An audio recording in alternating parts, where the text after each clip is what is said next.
everybody, this is Dr. Joe Borio with Chiropassion Consulting, and we're doing a live webinar, and we're throwing a topic out there. We want to give you a lot of great information on how to have more fun in practice. And one of the reasons we do these webinars, we want to share some of the tools, what I call nuts and bolts, that I've learned in practice over the years that have allowed me to have a lot of success. And I don't mean that just financially.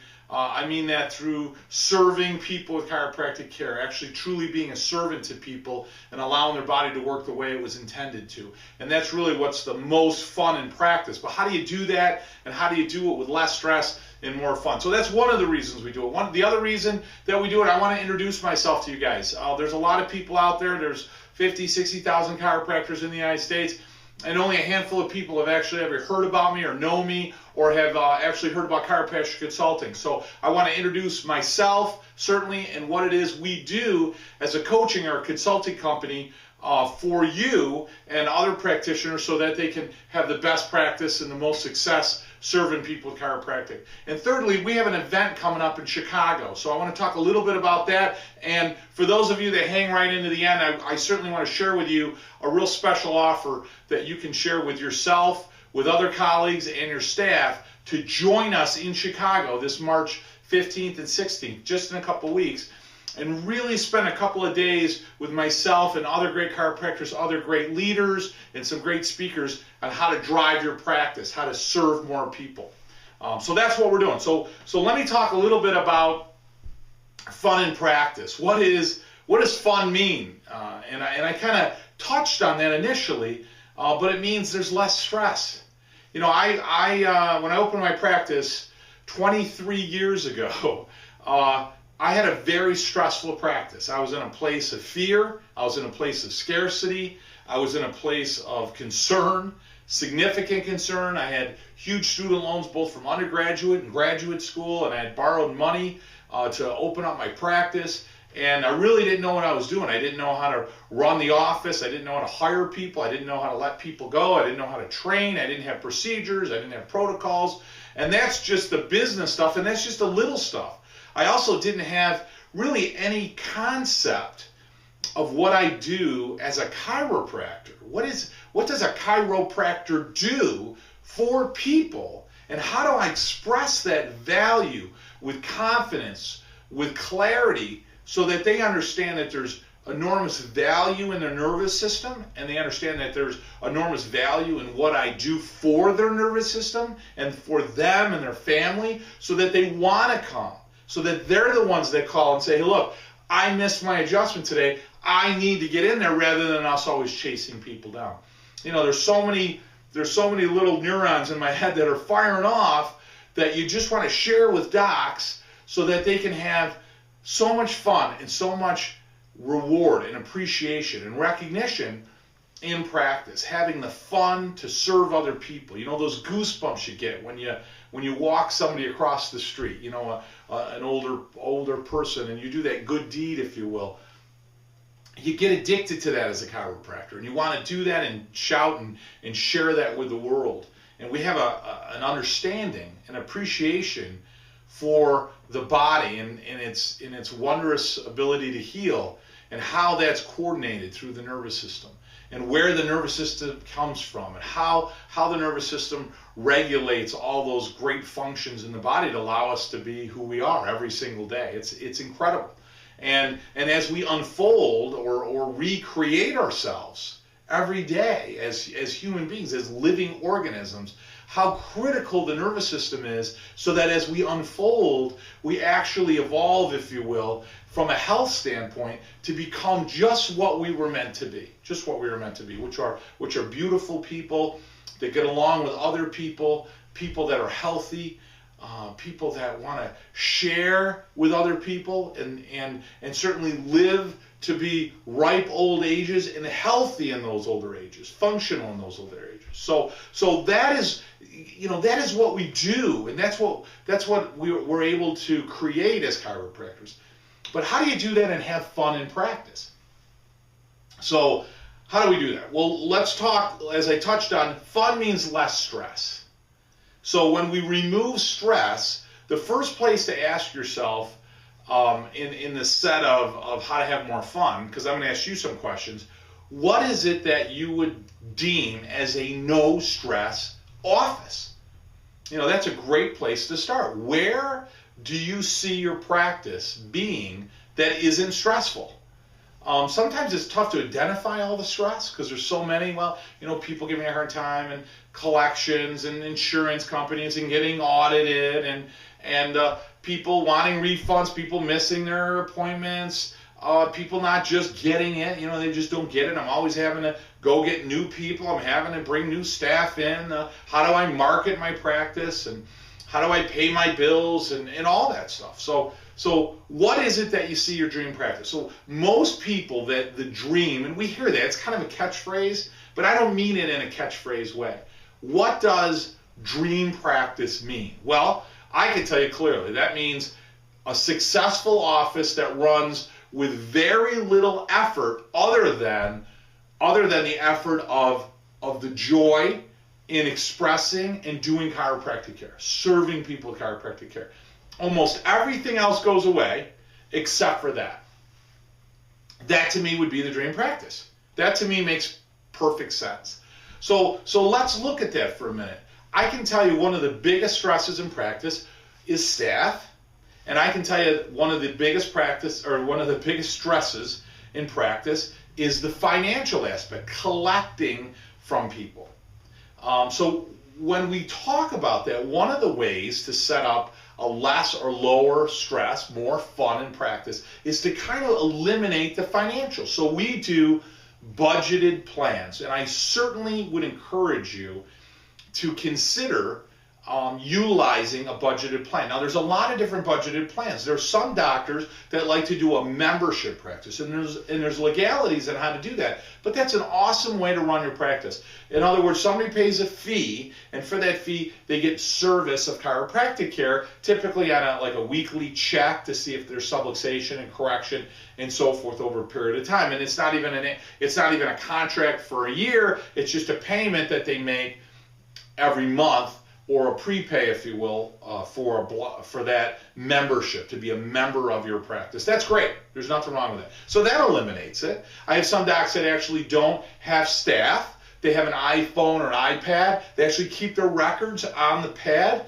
as they walk through. You can photograph your practice member. You can actually tap the note. You can actually put a credit card swiper right on the iPad. You can swipe it, and they can pay periodically on their memberships and so forth. I mean, that is just a beautiful office. It's an office I've set up for some docs. Great way to do it. That's one. Number two, you can do, if you will, a membership, but you're going to do a block of adjustments. Now, that's kind of what we do. We'll come up with a recommendation of care, typically for the first year or two of care, because what we'll find is that there's subluxation that has been there a long time. It's severe and significant, and it's going to need or warrant a lot of correction, a lot of adjusting in order to reduce, and sometimes you're able to fully correct the subluxation, improve the nervous system, try to clear as much interference from the body as possible. And then after a period of time, they're going to go kind of like a membership, if you will, not exactly in our office, but kind of like a membership where they're going to pay a fee for adjustments to be checked, I should say, and get adjusted when necessary throughout the course of their time in my practice. That's a great way to do it. Why that's great is because just like the membership practice, you're eliminating the financial stress of the practice. So everything's discussed up front. And that's what's beautiful. Another way, and the last way to do it, to really control financials, and it's the least effective of the three, it's the least effective, but it's a way, is to actually have somebody purchase some adjustment schedule ahead of time. So what they're going to do is they're going to buy so many adjustments, if you will, or office checks is probably a more accurate way to do it, because you may not always adjust them in all those areas or any areas when they come in. So you're going to sell maybe 40 or 50 or what, a block of checks, a block of adjustments over a period of time, and they get to utilize those. When those are up, then they're going to purchase, if you will, more service ahead of time. Those are the three ways to do it. Those are really the only three ways to do an office, if you will, and eliminate the financial challenge of that stress. They're also a great way, It's a great way to minimize staff. Now, I happen to have staff. We see a lot of people in our office, so staff to me allows me, if you will, and I certainly don't mean to minimize their need and their importance in our office, but it's a tool. A staff is a tool, like a computer, if you will. A staff member is going to allow you to do certain things, and it allows me to multiply myself in many ways to do certain things to offer great service to our practice members. But doing it this way minimizes the staff that you have. And that's great, because less staff means often, unfortunately, staff problems become your problems. And often if you have less staff, then you're going to have less problems. I also would tell you that it's always better to run leaner than it is to run with a lot of staff. I can tell you this, one staff member can get so much work done in a period of time. Two staff members doesn't mean twice the work. Two staff members, unfortunately, means maybe 1.5 times the work. Three staff members means you're maybe getting 2 times the work done. So more staff doesn't double the efficiency, if you will. Many times, in almost all cases, it actually slows it down. That's frustrating, and for all of us. So the reality is we want to minimize staff, and we want to clearly have some form of financial that can be handled up front. Now, that being said, we need to educate people on the value of our service up front so that they're willing to utilize some type of a purchase for service many times before it's given.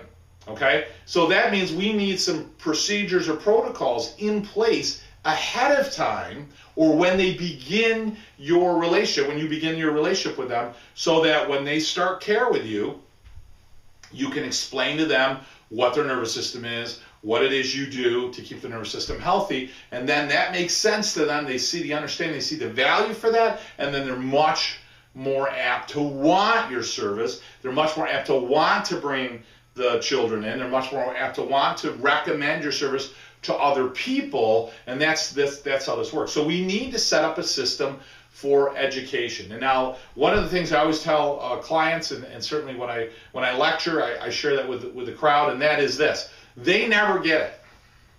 I think the biggest mistake I made early in practice, and that I see chiropractors make day to day, is that no one in your office fully gets it all the time.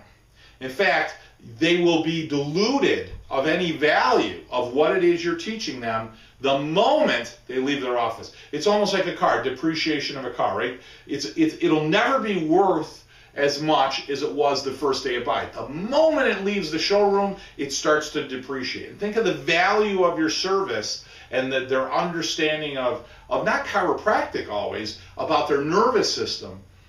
That starts to be diluted or diminish or devalue the moment they leave your practice. So that means when they come back for their next check and adjustment, when they come back in, they're much more diluted than they were when they left. That means that every single time you see them, you have to educate them. And that's a big part of that fun in practice. That means you have to have a system in place, not only to educate them initially when they come in, but you need to have a system in place that you can educate them every single time they're in. You know, I've heard it referred to as dip, that we need to be dipped. And I would step back and say that chiropractors need to be submerged.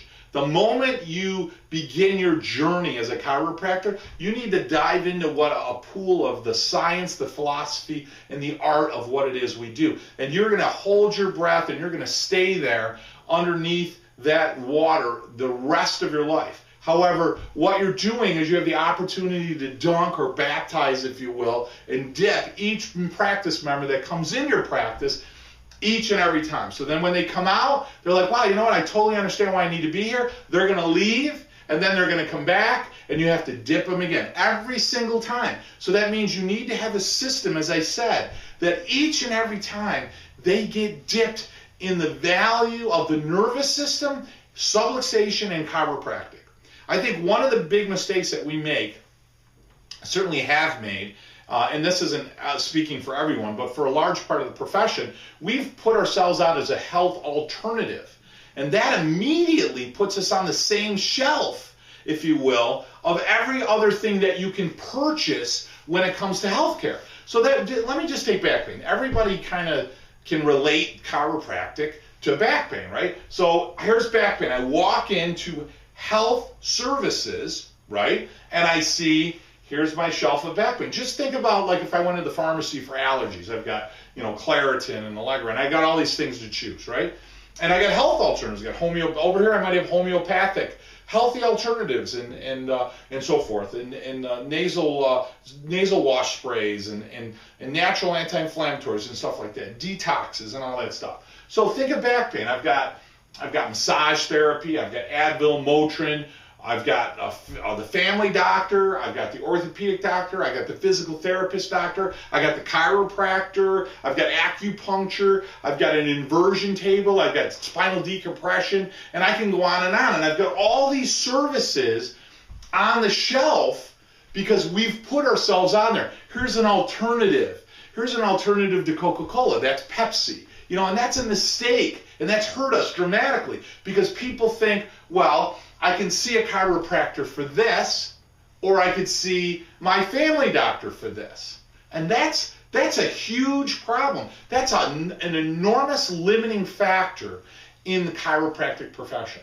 We are not a health alternative. We are not on that shelf. Because listen, no one on that shelf is qualified, educated, is a specialist in the identification and correction of a vertebral subluxation. No one puts their hands on another human being with the intention not only of releasing interference to the nervous system, but understanding that the nervous system is an expression of innate, allowing innate or the mental impulse to run down electrical wires and communicate to the body, giving it life and animation to tissue that it would otherwise be dead. And we also understand that innate intelligence comes from something far greater that is birthed by universal intelligence, the intelligence that gives matter its form, its shape, its properties, its principles, its criteria.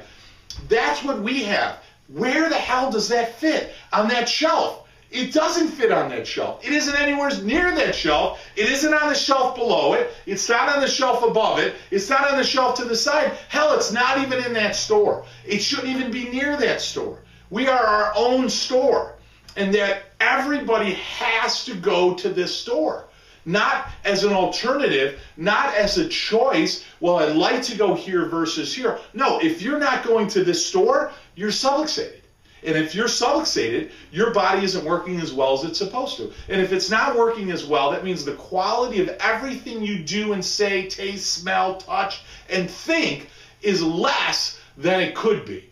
And if it's less than it could be, that means it changes everything in your life, doesn't it? If you can't hear as well, doesn't that change what you hear, and therefore what you think, and therefore what you do? And that's multiplied by an infinite number if you're subluxated. And that's just talking about the consciousness and thought process and potential, human potential of a human being. That's not talking about sciatica or back pain or neck aches, and that doesn't mean people shouldn't see a chiropractor for that, but they shouldn't only see a chiropractor for that. And if their ache or pain doesn't go away, that doesn't mean they shouldn't see a chiropractor. A chiropractor, in a sense, has nothing to do with the outcome of that form of treatment, because my outcome is whether or not the nervous system is healthier.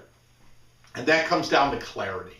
You see, when you want to have fun in practice, one of the great ways to have fun, and why I love practice, and I still practice, one of the reasons I love it is because I have clarity. When I enter a room, I know exactly what it is my intention and my objective is. I'm not their orthopedic surgeon. I'm not their dentist. I'm not their abdominal surgeon, cardiothoracic surgeon. I'm not their psychiatrist.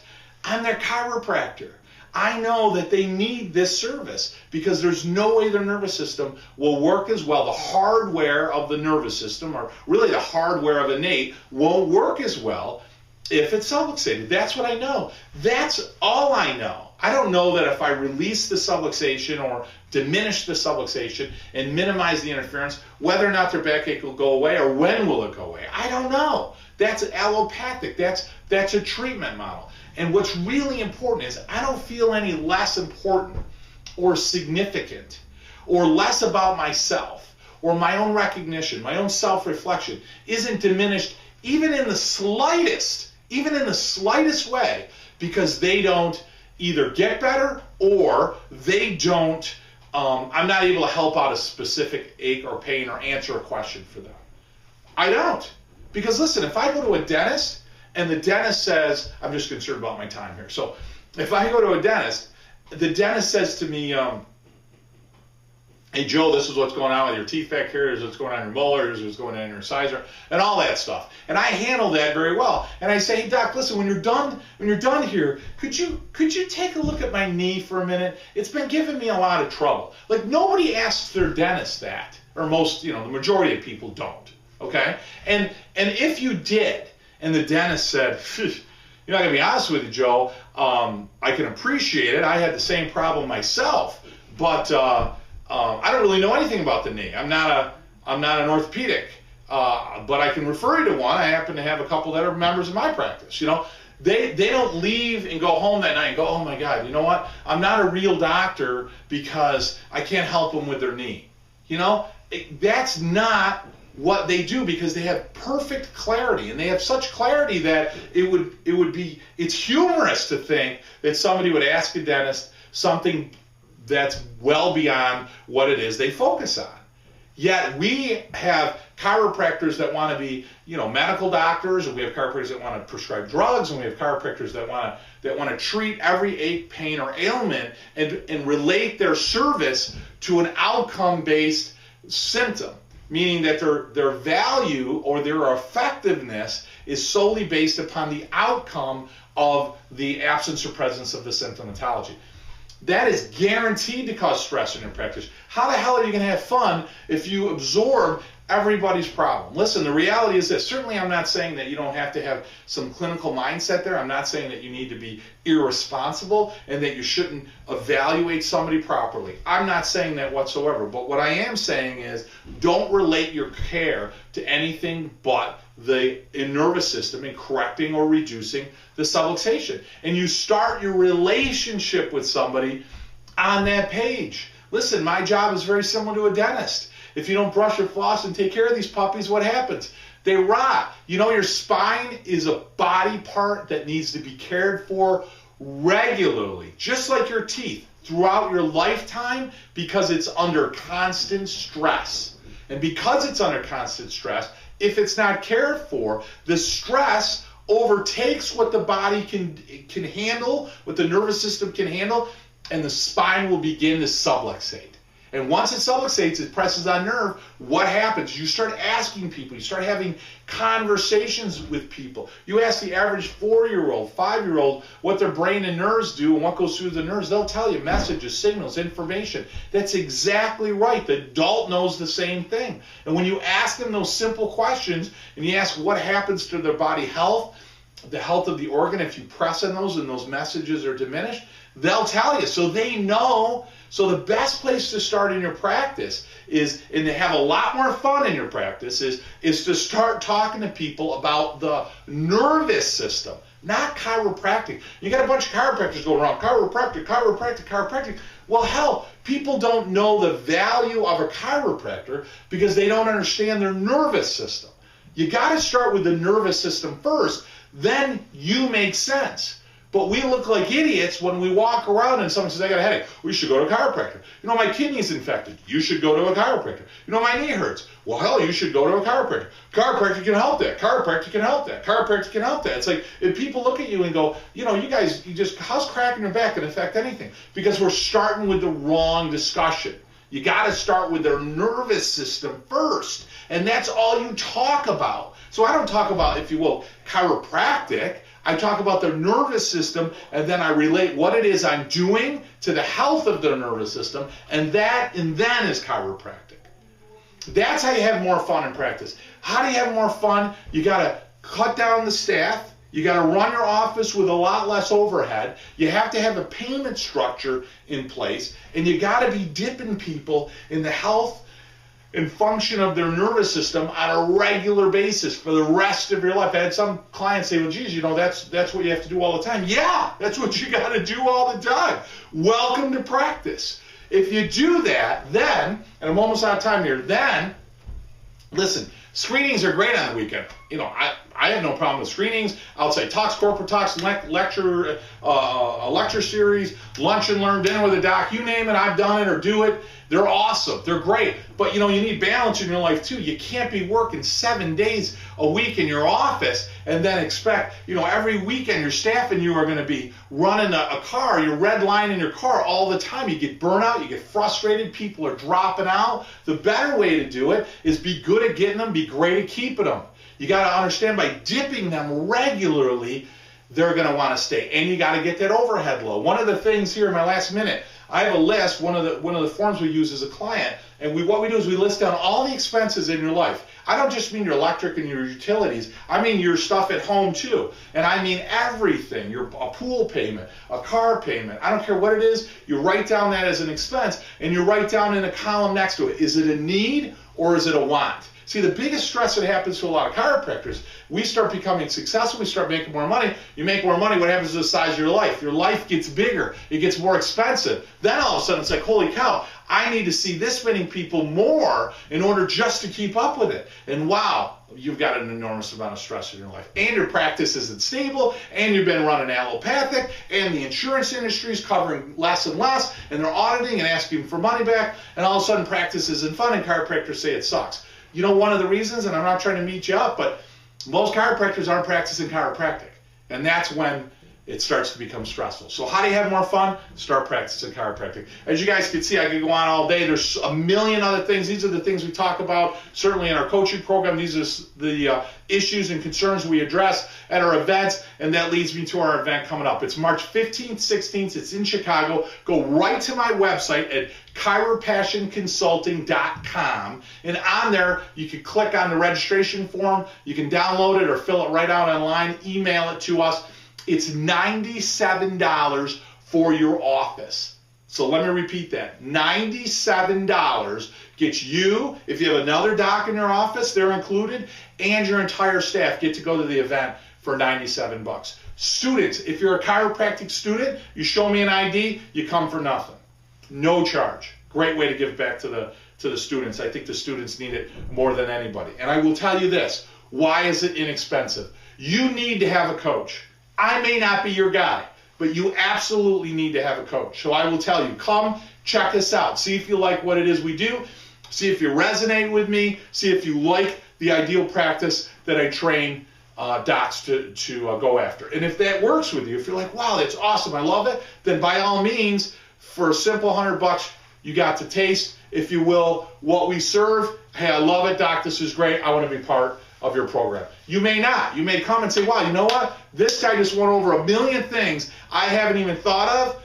He doesn't resonate with me, but I got to resonate with somebody. And there are so many phenomenal coaches out there in our profession. I will say our profession's loaded with coaches, and I think that's good. I don't think that's a bad thing. So that means there should be a coach or a program out there that will suit just about any chiropractor. The only way you will ever aspire to be as good as you can be and serve as many people as you should with chiropractic care, because that's your responsibility now that you've earned that degree and you have the privilege now to serve people with chiropractic. The only way is to train with somebody that brings out the absolute best in you. Guys, it's been an hour to spend, an honor. I'm so excited. It's been an honor to spend this half hour with you. I greatly appreciate it. Certainly take the advantage. Check out our site. Love to see you in Chicago. It's been an honor. May your innate always flow from above down. Love you for loving what I love, guys. Have a great week.